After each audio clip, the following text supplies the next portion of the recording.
and welcome to my podcast. Hey, this is a bit of a turn up for the books. We've done a bit of a switch around. So I've been a guest on your podcast and you are now a guest on mine. So welcome Trisha Lewis, who is a professional communicator, but with that human inside out touch. That's in a nutshell-ish, but I will let you elaborate on that. But I think also I'd like to mention the fact that you have been in the past an actor, you are a writer and soon to be author, soon to be published author and speaker. Would you like to add anything else to that? I think you've done a really good job, Jackie, and it's slightly disorientating, but being a podcast host on a podcast, as you will understand, and great, it's fantastic. I keep thinking I must ask Jackie about herself. No, Trisha, this is about you. Okay, it's all about you. It's all about me. This is just brilliant. That introduction is perfectly good. I think introducing yourself in a nutshell is one of life's most torturous, hardest things, although people do have to deal with harder things in business anyway. When you're the business, it's just so difficult. And when the topic is communication, which is so huge, trying to get, but you're right to mention human, because I'm not comms, I'm not talking about setting up communication systems. And you're right to mention that, yes, it comes from a place of me having used communication in theatre and all over the place and in all sorts of different ways, backed up with a bit of psychology, academic underpinning in my degree, and utter constant curiosity and fascination with human beings. Yes, and I'm right there with you. I love all that stuff. Love it. And so, where did that curiosity and playfulness start? I mean, let's take you back. Let's take you back to your 13-year-old self. And where were you then? What were you up to? And did you know that you were going to go in this direction? Weirdly, I'm going to have to insist on going back to my 5-year-old self. Oh, do please do. Yeah, no, I don't have a huge amount of memories of being 5, but I have this very strong memory. And I was quite a lonely child, living on a sort of modern, rather posh cul-de-sac in Surrey. And fortunately, there was another potentially lonely child as well, and we met each other and we lived around the corner and we became lifelong friends. We're still in touch. And I was at her house having tea, salad and boiled eggs and things. And her mum asked me, "What do you think you'll be when you grow up?" And I said, "I'm going to be an actress." And so something somewhere was in my genes or whatever, without me realizing why. Now, the interesting thing was that I then sort of became almost self-labeled and possibly externally labeled as shy.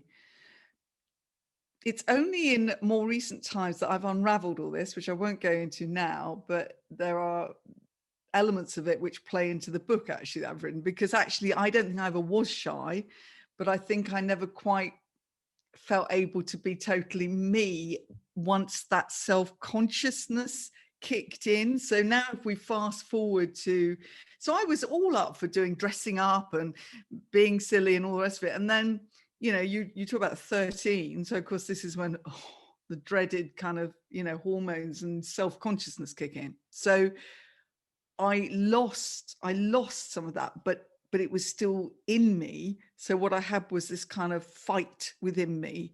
So I became obsessed with, do I look all right? Do I look all right? Oh God, I've got to look in the mirror 30 times. And really the last thing I would do then would be to get up on a stage. But weirdly, that sort of awkwardness then made my parents put me into elocution as an extra curriculum topic at school. I realized I was actually really good at reciting poems and learning them. Then I joined an Amdram's Shakespeare group. And then that acting thing really took hold. But once again, kick into about 17 or 18, I dropped it all, went off into a life adventure and didn't pick it up again until a few decades later, which is so strange, so strange. But there we go. That's life. It's funny because it's not dissimilar to my journey, and we've had some conversations in the past because obviously we do know each other slightly. Yes. That I did the same thing. I was so outward going, and I knew that I wanted to be an actor. It was there in me somehow, and right the way up until I was about 13, I was out there. I was the go-to person to put on a show, do this, and then that kind of weird hormone thing kicks in, and I didn't come back to it until I was like 29, 30. It was suddenly crazy, isn't it? You think, well, this is what I should have been doing. Why was I so dissuaded from doing it? So do you think that? Yeah, it's how interesting that we've got such a similar little line there, but that happens. That's life. Whether it's acting or whether it's, I don't know, artists or sports person or anything. I'm sure there are loads of people who have that weird kind of disconnect thing that happens, and then think, no, hang on a minute, this is me. I do feel good doing this. So and then when I finally properly got back into it with some fabulous Amdram groups, I was actually living in Swanage when my kids were little, and they are full of the Operatic Society, the June Ranger Ballet School, the drama. It was brilliant. And they've got the Molam Theatre, which is like this huge proper and so I really got into it again, and then got into an Amdram Society which had some particularly good directors, which is so good when you get to work with really good directors, and then took this leap into going professional by kind of creating I was in a bit of fringe theatre, which we'll come to in a minute because I've got a funny, but then creating one woman plays, then one woman entertaining pieces, one woman shows, and it all fitted around having a family and set me off on a whole load of other adventures. Yes, absolutely. So just very quickly to go back to the 5-year-old self and sort of bringing it back to creativity. Do you think as a 5-year-old you knew that was a creative part of you? I mean, how did that kind of manifest, do you think? Yeah, I think, well, I definitely remember the dressing up thing, because that was like, I've got a photo of me in a play we did at school with this best friend of mine who, interestingly, she wrote, we were about maybe 10, 11, 12, something like that. She wrote the script. It was called The Banana Bunch of Scouts. I remember it to this day. She wrote the script. She went on to become a published author years and years ago, actually, and writing is her thing, totally her thing. She's also a speech therapist, but she is a published author and totally into. So at that age, she did that. I was the starring role, and I was the quirky scout. So I was dressed in up as a boy for a start. Which I've done that a few times. That's not the only time I've done that. And I loved it. I absolutely loved it. And I was a member of I was chosen, despite being this not many mates shy person, to do the debating society thing as well. So somewhere in there was definitely this voice that wanted to be heard, and that was my creative outlet. And dressing up and costumes, and going back to 5, definitely the dressing up box, the wickerwork dressing up box. I remember retreating to this little summer house we had, as I say, a bit of a sad, lonely kid. Houses with long drives, difficult to make friends. I know I can't violins. Materialistically, I was well clothed and looked after, but there we go. So that dressing up box, lifting that lid, playing on my own, making up stories. I also remember walking around the block when I was a bit older, getting a little bit hormonal, and making up stories like the stories you got in Jackie, the comic, where the hero, the man, and he suddenly noticed. I used to think I was going to go down by the football pitch at the bottom of our road. I would walk around there, and one of these handsome footballers would come to the touchline and just look up and look me in the eyes and think, oh my God. And then afterwards would be saying, you know, fancy coming on a date. I was about 14 at the time. It was never going to happen, but I made up brilliant stories in my head. Yeah, that's amazing. I was always the director, so I remember a dressing up box, and when I think about it, it wasn't a dressing up box. It was my friends. It was their washing, basically. It was their washing basket. When I think about it, we used to drag these clothes out. Her mum used to have these amazing sort of, I suppose, back in the day, whether it was the 60s, kind of like these big skirted things. But when I think about it, it was basically their dirty washing. But no, I was the organizer. And so, I was never, I mean, I love acting. I do love acting. I love taking on characters, but I could never go do the Amdram thing. And it's just occurred to me is because I was always the director. I couldn't, I wasn't that actor. But yeah, amazing. So now, sort of fast forward, I know you to be a person that has your finger in lots of pies. And I have asked you the question before once, from everything that you do, from the podcast to running your own, obviously you're running your own business, bringing all these things together, writing the book, writing talks, acting, because I came to see you in a one-woman show not long ago, last year, was it? If you had to pick one and somebody said to you, okay, there is only one of these things that you can do that will satisfy your creative urges, what would it be? Which one would you choose? Jackie, that's agony. Oh, that. Right. I said something to Steve, my husband, the other day. I was trying to work something out about what made me buzz. And I'm thinking, there must be a connection. And actually, a long way round of answering this question shortly, hopefully, is it is the creativity that is vital. Okay. Now, I thought that when I stopped creating one woman pieces, putting together shows, whatever, I thought, oh no, I'm now a bit sort of business coach. If you don't have, where's the creativity? And of course, once I'd settled in and realized it and evolved and figured this out, I now understand it to be incredibly creative, but in a different way. So the creativity comes from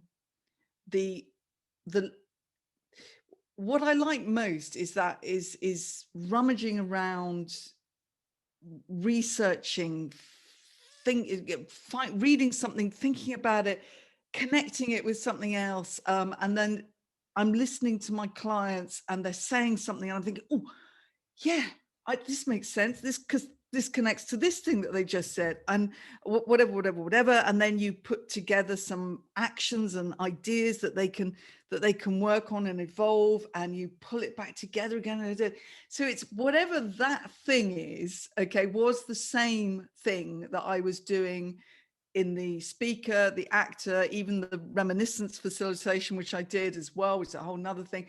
It was always finding these things, putting them together, creating something out of them. And that is the constant thread. But it was only, so to answer your question, what would I choose? I would choose to be doing, I actually weirdly now believe that what I'm doing is what I would choose to be doing, but it's taken me a long time to get there. That this is probably only within the last few months, actually, would I really have said that. Before that, I kept thinking, well, I could always go back to doing the speaker thing, or, whenever I came up against a barrier or a downtime, that would be my kind of default mental thing. But that's stopped. So have you honed in on one thing, or is the one thing that you're doing involving a little bit of everything?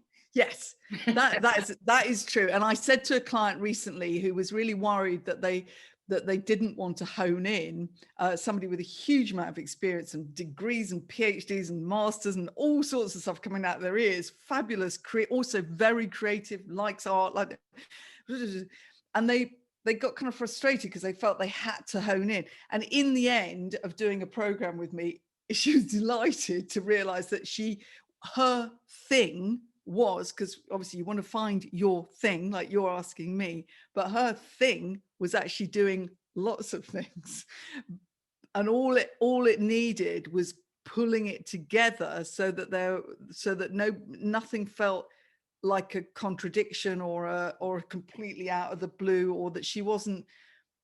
What I've learned to do is not take on everything, because obviously there are people out there who say, oh, could you do this, and oh, I know you're really good, could you help me with this? And so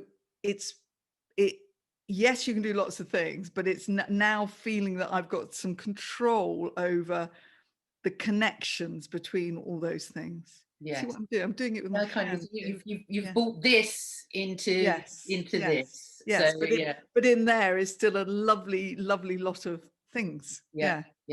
And so you have, I mean, obviously on this journey, then you've managed to bring that artistic, acting, creative background into your business. Yes. And without having had all that experience, I don't think you'd be able to do what you do today. No.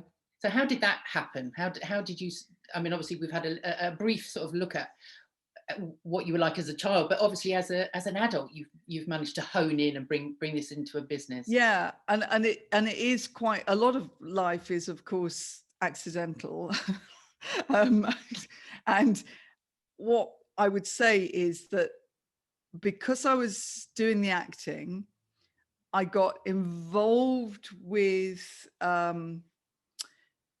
a rural touring company that connected to Hampshire County Council. So it's called Hog the Limelight, also Arts Reach in Dorset. So I was putting these one-woman plays, or in fact, some of them were with somebody else, through their lovely rural touring networks, did that for years. They then had a new program called Active Hearts, which was to put really good activities and shows and everything into their care homes. They commissioned me to write a piece. I did. Then I was now into this care home world. That led on to me really learning how to do reminiscence with people with dementia. So here we are, we're doing all this. Then the universe takes over, 2008, and all sorts of funding slashed, and including Hampshire County Councils. So I struggled on for a bit, doing lots of private care homes and just sort of gathering a bit of income here. And I was also doing speaker stuff on the community circuit, if you like, the WIs, the Rotary clubs, all sorts. Great, really, really fabulous experience. But it wasn't really making a huge amount of sense anymore in terms of income. So I then went and trained as a funeral celebrant because I thought that would really interest me. And I do have skill sets that would be right for this. And I'm still doing that. I still have that hat, and I probably only do one or two a month, but it's something that once you've done it, you probably carry on doing it forever, because families come back to you and all sorts, which is amazing. But it was only, and then again, hang on a minute, none of this is quite making sense. And then I made this leap to say, what is the connecting theme? The connecting theme is communication. This is all, and I, as a mature student, did a degree called communication at Bournemouth Uni, and that was a full-time degree when I was about 48. And I said, well, hang on a minute, this isn't just me all over the place. There is an absolute common theme to the whole flipping lot, and it's communication. It's human beings, it's trust building, it's storytelling, it's all of those things. And only when I actually really owned that did this business make sense. And that was when I started deliberately pulling in those other skills, the acting skills, the whatever, into the way I worked with clients and the way I was out there and my voice and, you know, the way I was communicating online and everything. Only when I relaxed and brought it all in did it make sense. So that's a lesson for us all, I think. Yeah, no, and you know, I've seen that in you, and we've known each other about a year or so, having met through You Are the Media and the sort of the network in and around Bournemouth, and yeah, it does seem like you've kind of suddenly, and maybe I'm coming to this realization as well, and we have had the conversation where you suddenly go, well, actually, this acting side of what I do as a business person is not totally alien. It's not, you know, and you do get strange looks in networking sometimes when you tell them that you come from that background and they're like, oh, what are you doing here? Yeah. But actually, I think there's lots of things that I do in my coaching for small business people that actually is around just building the confidence, and that comes from what I learned when I was training to be an actor. You know, because you need all of those skills to actually sell yourself, to be a small business owner, to run your own business. And so I think that authenticity has been a big part of what you've done over the last sort of years, talking to people about being real, making it real, and all those things. And I think maybe, you know, now you've brought all that together for yourself. Yeah, because again, your experience as an actor, it's quite interesting, because there is something about acting. You know, when you say to people, you know, I'm an actor, and they do this. Oh, darling. Okay, they do that. Okay. Part of me sort of wants to hit them when they do that, but I don't. And the reason that it sort of annoys me, it's not their fault. Okay, it's just a thing. They're just being funny. Is that what it implies is that there is something very superficial, almost egotistical about the world of an actor.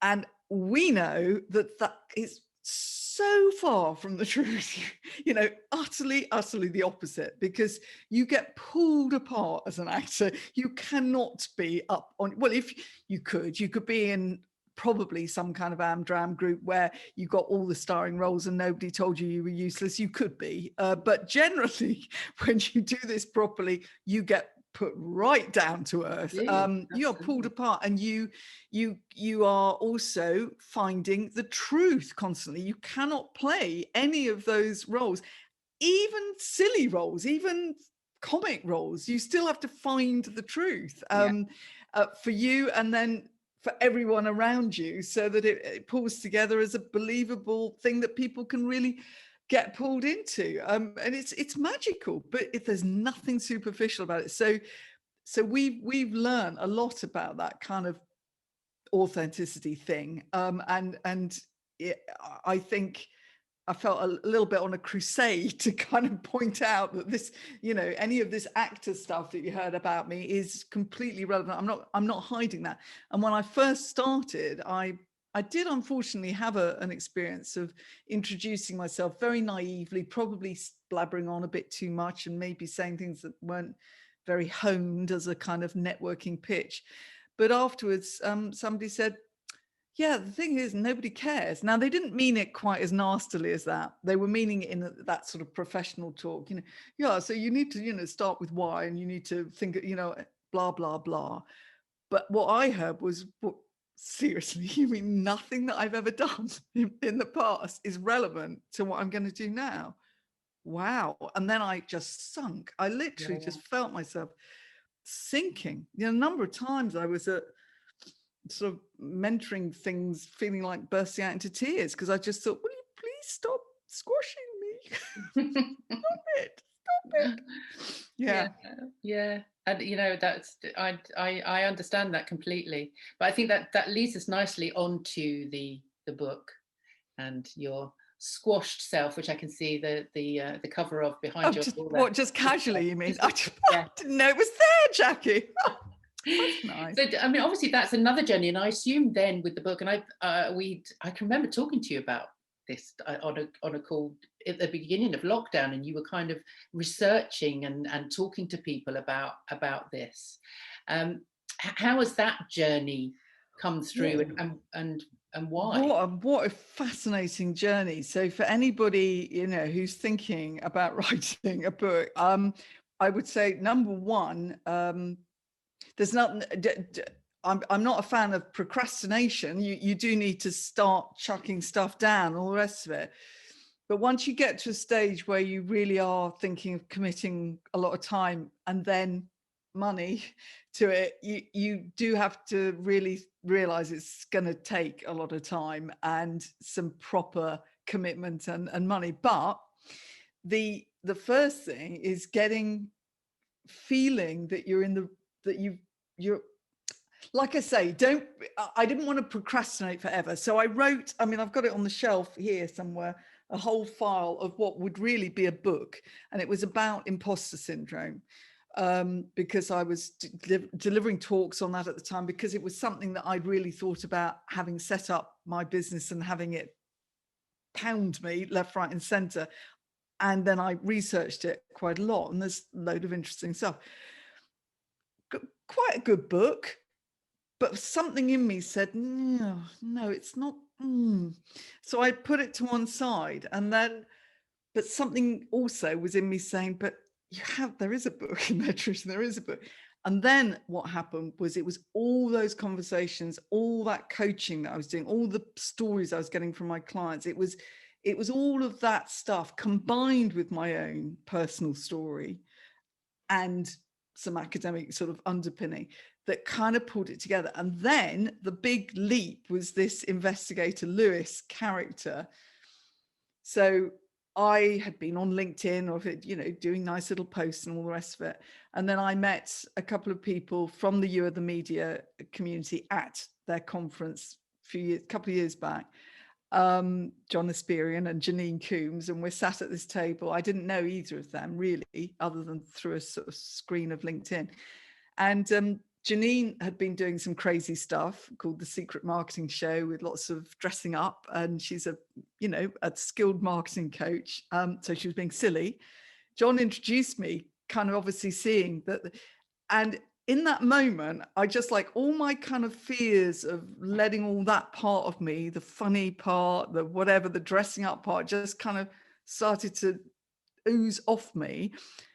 And John said, you have to put this character out there, because I sort of did it tentatively. So I did it properly, got really good response. And then when I came to write this book, I worked with a book coach, which I think is really important. And I said, well, I'm thinking of putting a bit of this investigation. She said, a bit, Trisha? She said, go for it. So I went for it. I said, are you sure? She said, yes. So the whole book is like 8 cases that are brought to Investigator Lewis in her little dusty office. And these are small business owners, basically, but it's as if they're bringing a kind of mystery to be solved. And on it goes, and there's a professor involved who kind of brings in the academic underpinning to it, and you crack your own case with all these actions that take place. But once I kind of gave myself permission, by listening and believing and trusting other people as well to go for it, that's when I really enjoyed writing the book. And that was when every chapter I wrote, I thought, I really like this.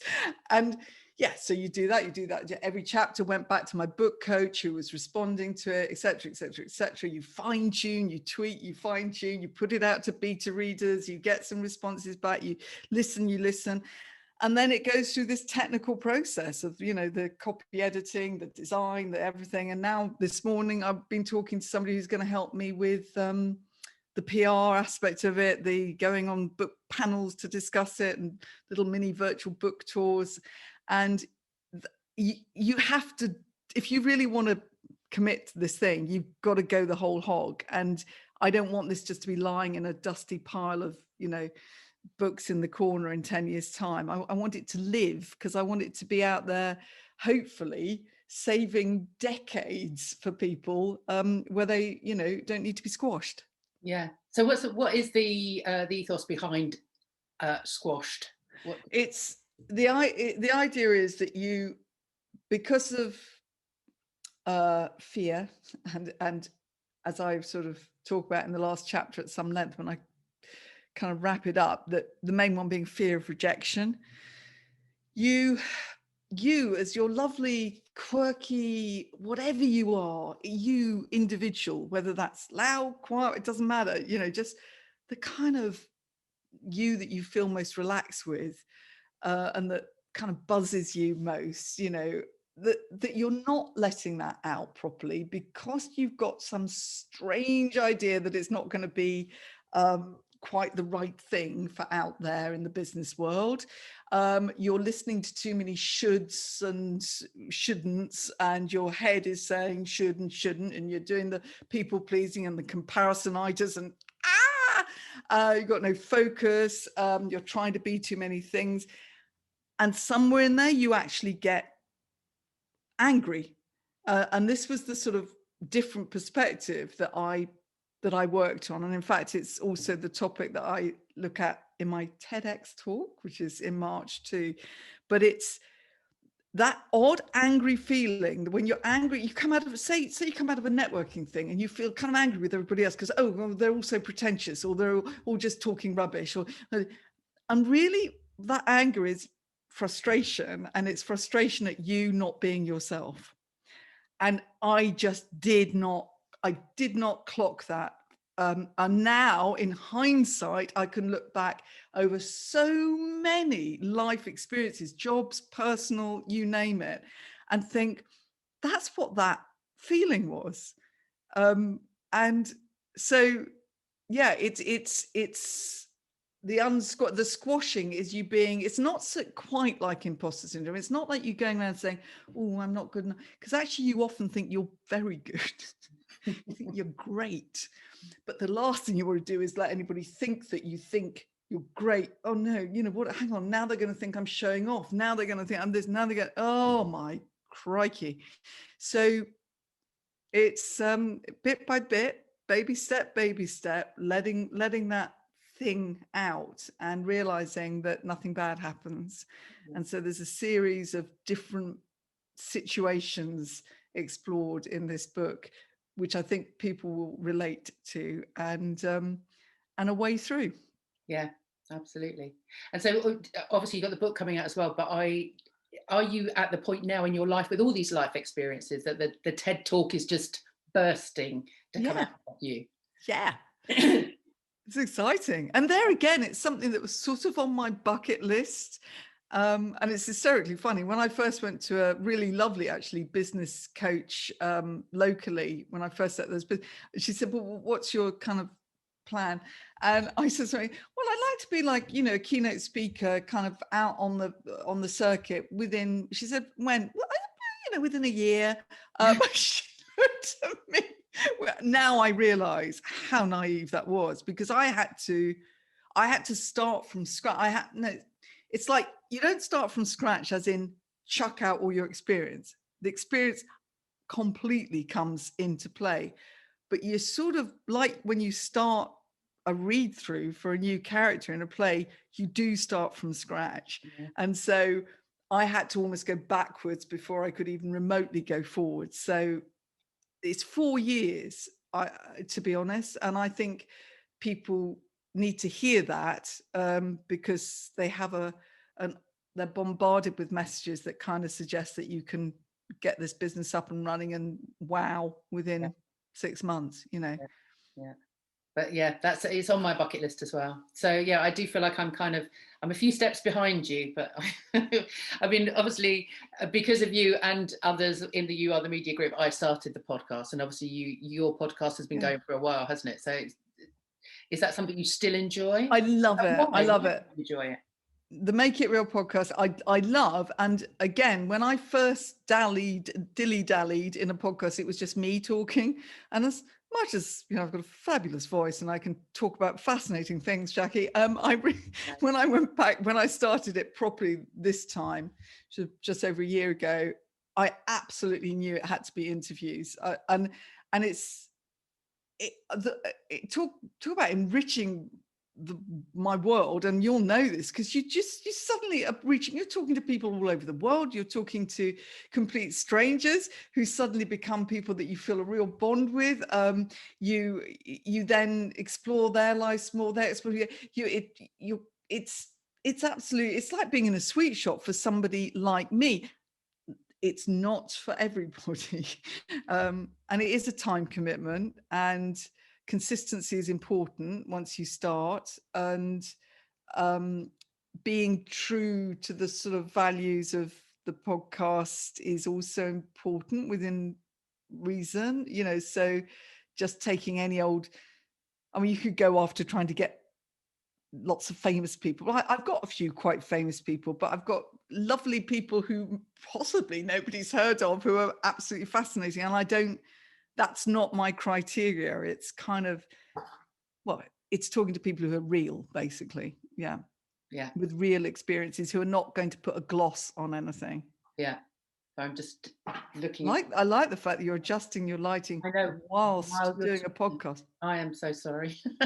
No, I mean, I just feel I should adjust mine. No, it's obviously because it's getting dark, isn't it?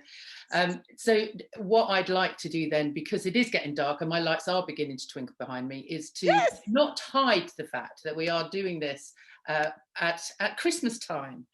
And after the year that we have all had, coming to the end of 2020, I thought, you know, we needed to have a bit of festiveness. So with, you know, I'm sure people can guess that it's Christmas.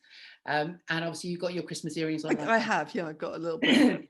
Yeah. So tell me about your experience with pantomime. Yay! Oh, yes, I will. Oh, no, you won't. Behind you, slap a thigh.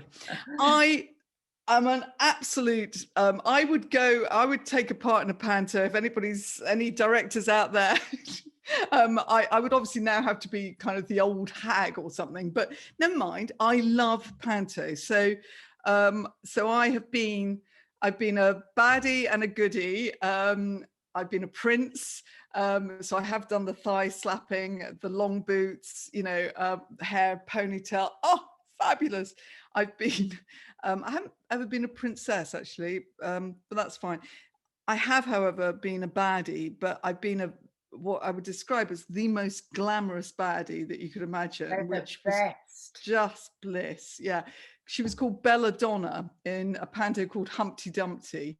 And I wore a long black, bit like out of the Addams Family, long black wig, very slinky clothes, but I was evil, you know. But I'd come, it was part of a ballet company as well, so there were dancers there too, and I would sort of drift on in amongst all these dancers. And so and I and I remember one particular production, there was some sort of youngsters there from a local place who helps youngsters who've got learning difficulties and all sorts of, the absolutely fabulous audience.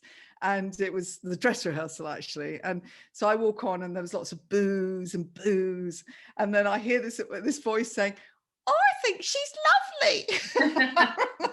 And I'll never forget that. I thought, I'm really conflicted now. I thought, oh yes, I quite fancy myself in this black wig as well, in this slinky dress. But hang on a minute, I'm a baddie, I'm evil. Boo! You've got to boo me.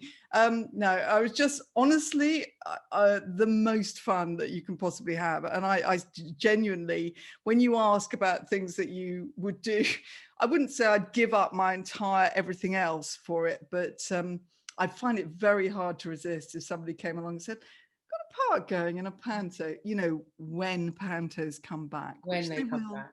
But they are hard work. I never did a panto, but my sister was a dancer, so she did many pantos. And yes. At 8 shows, more than 8 shows. They used to do like 10, 12 shows a week. I mean, yes, very hard work. Ridiculous, like 3 shows a day on some days. But yeah, I love those evil. Oh yeah, I've played a couple. Better than the goody. Not in panto. I did the Revenger's Tragedy. Well, I think we've had that conversation. I have heard that story. Yeah, she was quite a character as well. One woman shows though. I've done a 2-hander. I've never done a 1-person show. How are they? I can't imagine carrying a whole show. Well, you know, there are 2 sides to it, because of course one side is that if you mess up on your words, then you just make it work. whereas in an ensemble you are messing up everybody's cues if you mess up your words. So there is that, which is slightly easier.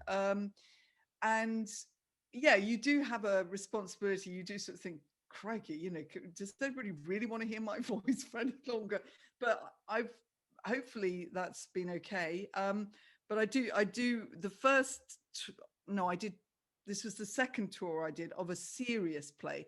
I later went into doing much more light-hearted stuff like the Joyce Grenfell shows that I've done, which, to be honest, are more fun. But this was quite serious. I wrote it, devised it. I got a grant for it. I had a professional director work with me and music soundtracks and all sorts. It was about the Industrial Revolution. I was playing two different women. One was a mill owner's wife and one was a mill worker. I had a costume that was made by Bournemouth Uni Costume Department at the Arts Institute that's kind of changed from one to it was brilliant, if I might say so. But I made a silly decision to, instead of doing it rural touring, I decided to take an opportunity to do it at Battersea Arts Centre. And I was very naive because I think basically they got people like me to just use one of their small studios. So it was, you know, you had to pay basically. And I know that they didn't publicize it properly. No offense to Battersea Arts, I'm sure your whole system is different now, and I was maybe not on it like I should have been, but the audiences were hard to come by, shall we say. And there was one night where the box office person comes in and about, you know, half an hour before curtain up, oh, just to let you know, we've only sold 2 tickets, but we do have a policy that, you know, as long as there are more members of the audience than the cast, we go ahead. Okay with you? Yes. Yes, I've been there. I've been there. Yeah. I gave it everything. I didn't shortchange them. They both really enjoyed it, which I thought was really sweet. But yeah. It's hard. It's when in those little fringe theatres where you can actually feel people's breath, you know, and you're actually that close. There's the heart goes. Brilliant, brilliant, brilliant. But you know, we are supposedly talking about those days are in the past, and we're using all that experience now to bring forward into Absolutely. the business world. Yes. So what are you up to now? The coaching. So the coaching, I'm really thrilled that I seem just to be getting the most. Well, it's not coincidence, is it? If you put yourself out there, what you attract is going to be good, and people who feel somehow aligned in some way that they know you're going to help them because whatever. So there are loads of coaches in the world, and nobody ever need worry about that because there are loads of people in the world and we're all individuals. And so this will happen. You'll find these alignments. And I just seem to be working with the most fabulously fascinating individuals. So I do a full sort of program of coaching, which is where you can really go on a great journey. But I also do this thing called Clarity 90, which is it's 2 45-minute sessions, and clarity obviously being quite a good thing to have. But it can be anything from trying to work out your networking pitch to getting a video done to you know, just working out your posts on, you know, how am I going to get people to relate to me on LinkedIn, or it can be or I want to do a talk but I don't know what to do it about. It could be all sorts of things, but you get that clarity. But the great thing about having the 2 sessions with like a week or 2 weeks in between is that I set homework and it gets done, and then during those 2 weeks I also give some feedback, and then you tweak and you whatever. And so when we get to the second session, we have absolutely on a practical basis made progress. And in fact, recently I had a client who did this. She was a video phobe. She said wouldn't go on LinkedIn with videos. Anyway, you know, I got her there, and she posted something just this week, and I felt like a proud parent. So I know that I like action. I do use quite a lot of role play in my coaching, obviously, but people needn't panic because it's me that's doing the role playing bit, if you like. I'm the person that's becoming whoever you want me to be. I'm not asking people to act. I'm just taking on those roles for them so they can get that real sense of how this is going to play out in the real world. And then obviously, I've got the book, which I've got to do a lot of, you know, this marketing thing with. but I've got a great team. That's the other thing you need when you write a book. I've got some great names to pass on to people. I have the podcast. So I am reluctantly going from one weekly to every other week with my podcast, because I also do a newsletter that goes out on the same day. Yeah. And I suddenly thought, crikey Moses, how many hours are there in a day, Trisha? This is a bit daft. And somebody very sensible said, why don't you do it every other week? Yeah. Okay, quite a good idea. We'll do that then. Yeah. Yes, this one goes out every other week, and there was a point where I was thinking, oh, should I? No, stick with it, Jackie. And I thought, oh, I could go weekly, and then I think, no, no, you know, very wise. Yeah, okay. I will stick to fortnightly. Yes, please do. Brilliant. So, where else can people find you? Where? My website. Yeah, my website is pretty. Got everything on it. So I do probably quite a lot of my posting on LinkedIn. I'd definitely like to connect and get to know people that, so follow or connect to me on LinkedIn, say that you've heard me on Jackie's podcast, instant connection. My website, trishalewis.com, and the Trisha is spelled SHA because this was a weird thing I did. I think it might have been something to do with equity, actually, needing to get an equity card. And there was another Trisha Lewis that was spelt the old-fashioned way. So hence TRISHALEWIS. And I won't go into the Lewis. It's not my... Yeah, we won't go there because that's another episode. A whole other podcast, is it? That would be like a relationship episode, yeah. But anyway, trishalewis.com has got all the links to Instagram, Twitter, Facebook. I'm trying to really bolster my Instagram, and I'm really working on that and putting some good stuff out there. So I'd love people to connect with me on Instagram. Instagram and LinkedIn would be my top favorites. Yeah, brilliant. And once you're on my website, all those links are there, including the podcast and the newsletter and all of that. Yeah. And the book to sign up to be on the VIP list, so you get updates and treats. Yeah, that sounds great. I was talking to Matt King from You Are the Media, and his Instagram is great. So I would recommend having a look at his. I will too. To get some ideas, because he's kind of nailed it, I think. Brilliant. Well, it's been fantastic to talk to you. Here we are. Twinkling. So we're twinkling. I've gone very red. No. But you've got a lovely nose, just a lovely pink glow, and I can see now that your top has got sparkles in it. It is, yeah. I did no expense spared for you, Trisha. This is like Christmas joy. Christmas joy in a thumbnail. So, are you looking forward to 2021 with all the? Yeah, I am very much. I mean, I say that obviously with the caveat that the world is nuts, and yeah, it's weird, isn't it? Because we always, I don't know, those amongst us who are a little bit overthinking, over empaths and all the rest of it, always seem to think that we need to kind of not apologize for feeling positive, but you know what I mean? Because I kind of sense that there are some horrible things going on for people, and and I'm not in any way sort of thinking, oh, this is fun, the world's fun. But if we don't embrace what we're doing and go for it, then that will be a nutty way to be, wouldn't it? So I will embrace and go, and hopefully what I do will be useful anyway to some people. Yeah, and I think if nothing else with this lockdown, I think it has put people in the frame of mind that giving value is what we're here for. And going forward, that's what we'll be doing.